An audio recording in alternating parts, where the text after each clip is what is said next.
O vereador Carlos Bolsonaro, vereador do Rio de Janeiro, deve prestar depoimento hoje à Polícia Federal lá na capital fluminense. Diana Rogers tem os detalhes pra gente. Ô Diana, a audiência já estava marcada, pelo que se sabe, e não tem relação com a operação de ontem, não é isso? Bom dia pra você.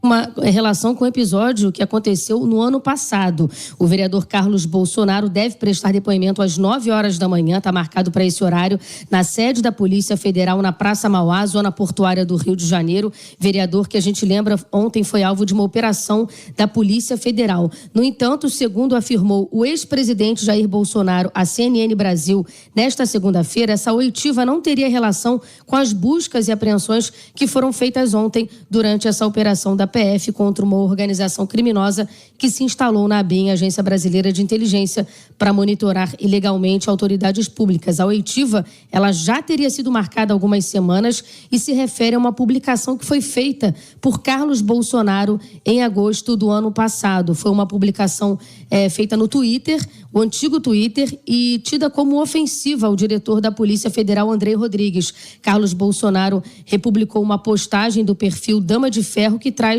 imagens de alusões ao pai morto em forma de sátira. A expectativa é de que, justamente por se tratar aí de outro inquérito, Carlos Bolsonaro não fale sobre a investigação de uma suposta ABIN paralela que está atrelada à Operação Vigilância Aproximada da Polícia Federal, a operação que ele foi alvo ontem. Carlos Bolsonaro, a gente lembra, nessa operação que ele foi alvo, ele estava com o pai e alguns parlamentares em Angra dos Reis, na região da Costa Verde. A polícia esteve ontem na residência dele e apreendeu o telefone de Carlos Bolsonaro e mais 3 computadores que estavam na casa do parlamentar. Portanto, hoje, a partir das 9 horas da manhã, a expectativa é essa, de depoimento de Carlos Bolsonaro na sede da Polícia Federal, na Praça Mauá, zona portuária do Rio de Janeiro. Kátia Pereira.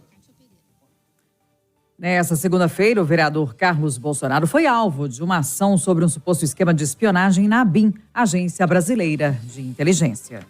A Polícia Federal apreendeu ontem 2 celulares e um tablet de Carlos Bolsonaro, além do celular e um tablet do assessor parlamentar Tércio Arnaldi, que trabalha para o ex-presidente Jair Bolsonaro e estava na residência da família Bolsonaro em Angra dos Reis, no Rio de Janeiro, durante o cumprimento dos mandados de busca e apreensão.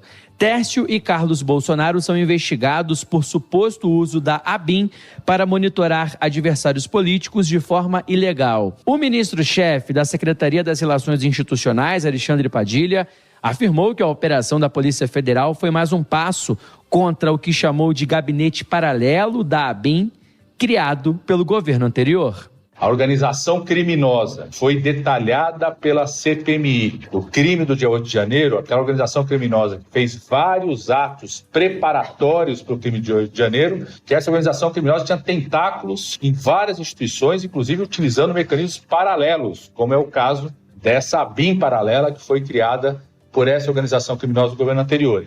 O ex-presidente Jair Bolsonaro disse em entrevista à Jovem Pan que a operação da Polícia Federal teve o objetivo de esculachar a família e se disse vítima de perseguição. Então não existia um ABIN paralelo para proteger quem quer que seja. Afinal de contas, que crime nós cometemos? Agora, é uma perseguição implacável, que no meu entender o objetivo é esculachar. Esculachar, porque quem tem boas coisas a falar sobre uma busca e apreensão na tua casa. Digo, eu não tenho nada a ver com essa questão dessa busca e apreensão. No próprio documento que está comigo aqui, não é em cima de mim, vieram em cima de uma casa aqui, que eu estou aqui, porque eles esperavam, certamente, pegar todos os filhos juntos e fazer um grande evento, vamos assim dizer, para a imprensa. A investigação apontou que o núcleo político teria buscado informações sobre a existência de investigações relacionadas ao senador Flávio Bolsonaro, do PL do Rio de Janeiro, e Jair Renan, que não exerce cargo público. Ainda conforme o inquérito,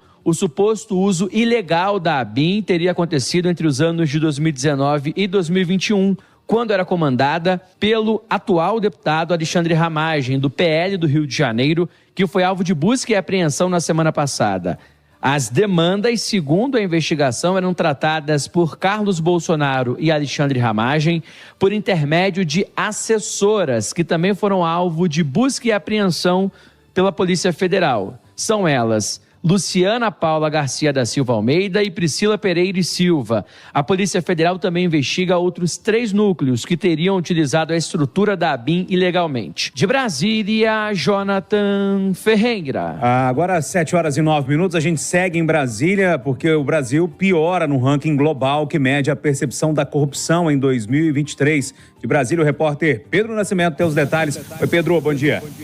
Bom dia para você, Júnior, e bom dia também para todo mundo que acompanha Itatiaia. O Brasil caiu 10 posições no índice de percepção da corrupção de 2023, que foi divulgado nesta terça-feira pela entidade Transparência Internacional. Ao todo, o país registrou 36 pontos e ficou na 104ª posição.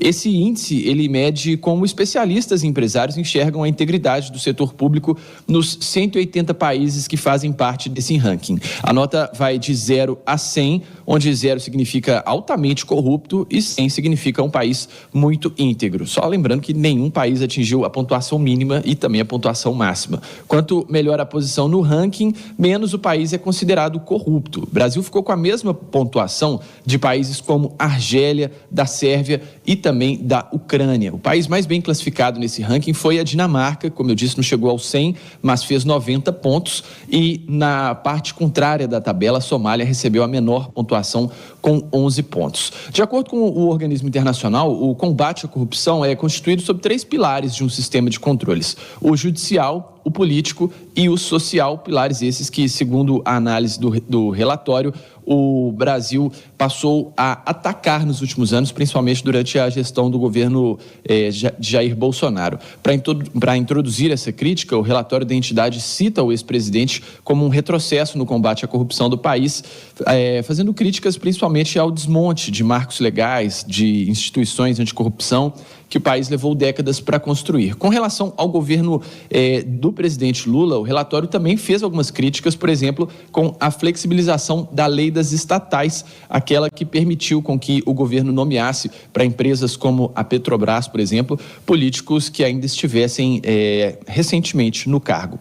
Nessa lista, o Brasil acabou perdendo essas 10 posições e é um dos países com a pior pontuação aqui na América do Sul. Lembrando que os países mais bem colocados aqui no nosso continente são o Uruguai e também o Chile. Aqui em Brasília, neste momento, temperatura na casa dos 20 graus, céu claro por aqui. Volto com vocês. O governo federal fecha 2023 com um rombo de 230 bilhões de reais nas contas públicas, o equivalente a 2,12% do PIB. O cálculo contraria as expectativas do ministro da Fazenda, Fernando Haddad, que estimava um saldo negativo de no máximo 100 bilhões de reais, correspondente a 1% do Produto Interno Bruto brasileiro.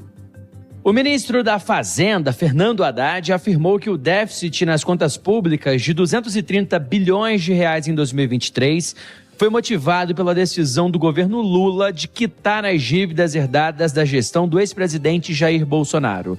Em conversa com jornalistas ontem à noite, na saída do Ministério da Fazenda, Fernando Haddad explicou que o governo federal decidiu quitar os débitos referentes aos precatórios e também ao pagamento do acordo com governadores de 27 bilhões de reais para compensar as perdas de arrecadação por conta da redução do teto do ICMS que incide sobre os combustíveis, que impactou aos cofres dos estados, municípios e do Distrito Federal em 2022. O que a gente tem que considerar é que esse resultado é a expressão de uma decisão que o governo tomou de pagar o calote que foi dado tanto em precatórios quanto nos governadores em relação ao ICMS sobre combustíveis.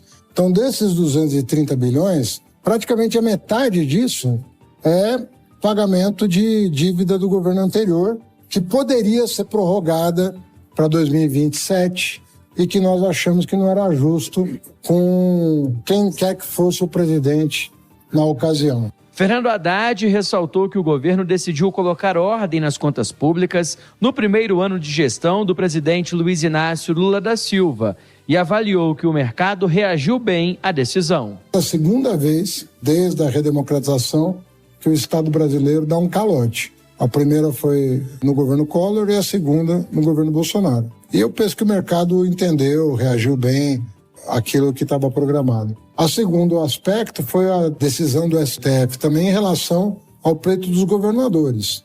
e nós fizemos um acordo da ordem de 27 bilhões de reais para, pelo menos, atenuar o drama dos governos do Estado. A meta fiscal prevista na Lei Orçamentária Anual sancionada por Lula é de superávit de 3 bilhões e meio de reais para 2024. O governo prevê o cumprimento da meta de déficit zero nas contas públicas este ano. Pelas regras previstas no arcabouço fiscal, a meta de déficit zero será cumprida se ficar acima ou abaixo de zero em 28 bilhões e 800 milhões de reais. De Brasília, Jonathan Ferreira.